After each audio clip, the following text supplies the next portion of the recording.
Let's trace data lineage in Graph Explorer. On the Overview tab, find the Graph Explorer section. Select View on the Lineage preview to open the full visualization in a new tab. The Graph Explorer opens and you can view the lineage.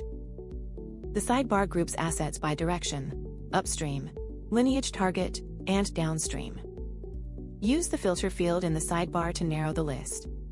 Select an edge in the diagram to inspect the relationships it represents. A numbered badge tells you how many are bundled together. Expand a container node to reveal the assets inside.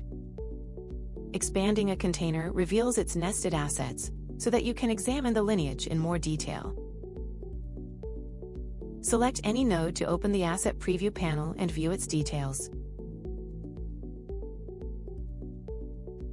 Need to focus on a specific path? Select a node and other assets move to the Ignored group. In the sidebar, expand the Ignored section by selecting the arrow icon. Select Un Ignore to restore hidden assets.